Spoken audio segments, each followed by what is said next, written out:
Hi everyone, Cinnamon here. So I have the privilege of wrapping up the 1920s fashion topic with a look at how to pull it all together. So I have really enjoyed Sherry's different tutorials that she's presented, showing the intricate details of the design elements of the Mary Brooks dress, as well as a look at the fashion history. It's so fun to see how the different elements that we have in today's fashion actually go back and we get that inspiration from the earlier time periods. So again, I have the privilege of doing something that I love, making shoes. So we're going to take a look at how to create a pair of classic Mary Jane's shoes, which originate from the 1920s. We're going to go ahead and put the whole pattern together in the following tutorial. So are you ready? Let's get started. To get started, we're going to need to gather up the following supplies. So we've got the pattern. This is the Walking on Sunshine shoe pattern by Mish Designs. So we've got the pattern pieces. We're going to use the shoe pattern piece, and then we're going to use pre-cut soles. So we have two 6mm pre-cut soles, black for the bottom. Those are 2mm soles, two pieces of the pre-cut chipboard, a piece of black vinyl, two tiny little buckles. I'm going to use 1/4 inch wide elastic for the outside edge of the shoe. The pattern has cut strips of foam, but I prefer the look of something flatter and smoother like elastic. And then you're going to want your hot glue gun. There's also a little bit of stitching detail that happens on the sewing machine, so you'll want to have access to a sewing machine, or you can just skip that part and not include that decorative detail that goes around the top edge of the shoe. So first we need to cut out the shoe pattern. Then we're going to take our piece of vinyl, flip it over so the wrong side is up. Then we'll trace around with a pen or a pencil two copies of the shoe design. Then you're going to measure two narrow strips, 3 inches long. The pattern has 1/4 inch wide strips. Our buckles are exactly a 1/4 inch wide on the inside, so we're going to cut them just shy so the straps fit nicely inside the buckles that we have. Then you'll just carefully cut those out with a pair of scissors. The strips can be cut with a rotary cutter. And here are the cut pieces for the shoes and the two straps that will go across the top of the shoe. Now, one other thing that I didn't mention at the beginning, you need two 2-inch pieces of elastic that are going to thread through the buckle to hold the buckle to the shoe, and then the strap will come through on the other side. So for this one, again, because I have a little bit narrower buckles, my elastic is 1/8 of an inch wide that I'm using to attach the buckle to the shoe, not a 1/4 inch, which is specified in the pattern. But again, that's just determined by the buckles that I have. Now we're going to work to assemble the shoe. We're going to do one complete shoe, and then you'll repeat the process for the second shoe. So we have the shoe. I'm going to flip it over. We're going to start by folding down this center tab 3/4 of an inch down. You can use a tiny piece of quilter's tape that will help you to secure. Just put it right at the edge and then fold that down. And that will hold that there. So we have it folded over. We're creating a loop right here that strap is going to slide through. Flip it over, take this to the sewing machine, and just straight stitch right across the base of that where it connects, one row of stitching. Now with the shoe right side up, we're going to measure in from the back edge 1.5 inches and make a mark. Then you're going to do the same thing on the other side.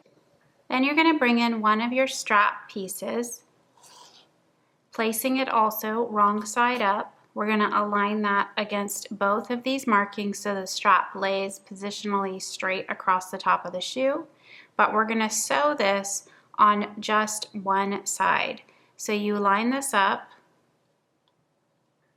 overlapping 1/4 inch of that end, and then you can use your fingers, pins, or that double-sided quilter's tape to hold that in place. And we'll stitch that down 1/8 of an inch away from the edge of the shoe to secure, or you can use a few hand stitches to secure that. Now I have the strap basted down, and I'm going to just come back and sew right on top of that basting stitch, but I'm going to start at the back, close to the edge. We're going to top stitch down around the curve up to a point at the center, and then loop around the other side, and then come right next to it and sew a double row of stitches that go all the way around the top edge of the shoe, and just be sure to keep your strap free from the other side. Now that we have that top stitching done, I'm just going to do this next step right here at the sewing machine. You can see that I have the buckle and the piece of elastic, so we're going to take the elastic, thread it through the buckle, poke the prong right through the center, and fold it in half. Then that piece of elastic goes on to the underside of the shoe on the opposite side where we still have the mark and the strap was not sewn down. So we're going to attach that right there. We can sew this by machine, or you can carefully sew this by hand to get it precisely right in the right spot and not create messy stitching on the outside. Once it's sewn down, you go ahead and trim off the edges of the elastic, and I have about 1 inch trimmed off. So on mine, I have that elastic buckle just past the edge right here, so it's not sticking out very far. Once I have the buckle sewn on, then with right sides together, we're going to match up the center back of the shoe and just straight stitch down that seam line. Finger press that seam open. At this final step, I've added here just to top stitch that seam flat open so that when the shoe is turned right side out, the center back will lay flat at the heel. So now we have a left and a right foot, and we're going to start with our 6mm foam to create the insole, and then we'll layer that with the chipboard and the black foam for the bottom. So here is our sole. We have our glue gun warming up. We're just going to flip this over and fit this shoe right inside. It fits in nice and snugly, which makes that very easy to do. And then you're just going to fold this over the edge of the foam, starting at the center back and the center of the toe. You can push these two edges down first and then work your way around the whole entire edge of the shoe. You can cut small slits into this curved area, or even notch out some tiny little slits so that your vinyl isn't really being forced to fold on top of itself.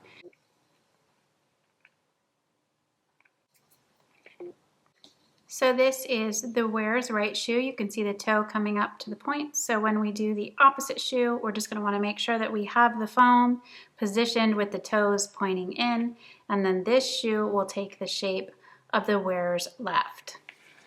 So we have this finished to this point. Now we just flip this over, add a little bit more glue, place the chipboard down, and I'm going to push that down from the top side, pressing on the foam very firmly, really working to adhere that as best I can. Then if you have gaps along the side, you can peel this back and add a little bit more glue around the edges, and then just press that back down. Then for the final layer, we're going to put the black foam covering that piece of chipboard. Just apply the glue.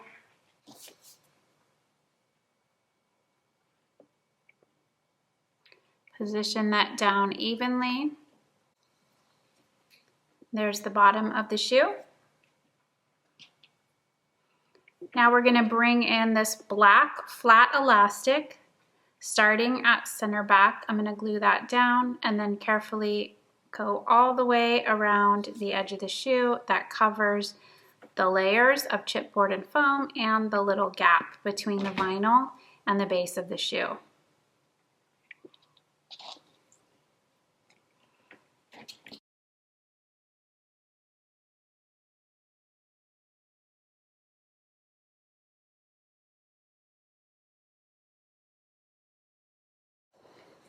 And then as we get to center back, we're just going to want to clip that and glue that together.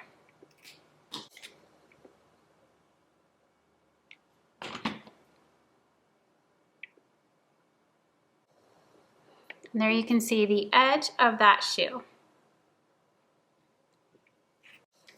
Now we're just gonna slip this on the doll's foot, and I'm gonna do the strap holes right now at the end. So we have the doll standing here. This is threaded right through that upper loop. We're gonna pull the strap through the buckle. Now you're just gonna position this where you would want that to poke through. Now because we have elastic on this side, once we poke that through, you're not gonna need to undo this strap. You'll be able to just slip the shoe off and on the doll. So we're just gonna use a seam ripper. If you have a large needle, you can also do that. We'll poke that hole right here into the vinyl. And then we should be able to feed that buckle hook right through that hole. Then we push the rest of the strap through the back side of the buckle. If you have a hard time gripping that and you have a pair of tweezers on hand, that's great too. It's a small piece and you have a small buckle. So we'll pull that through and then we can trim off the excess here. Again, we can do that because we won't need to thread that in and out. You can cut your edge straight. You can cut a slight curve on the edge. You could cut a little triangle into it and notch it off. It's your preference there on how to finish the edge of your shoe. So again, if you're doing these shoes one shoe at a time, you're going to repeat that process now for the second shoe. And here we have our pair of finished Mary Jane's shoes for 18-inch dolls. Again, this is the Walking on Sunshine pattern by Miche Designs. They've turned out adorable, super cute, and super easy to make. I hope this has inspired you to try to make a pair of Mary Jane shoes for your doll too.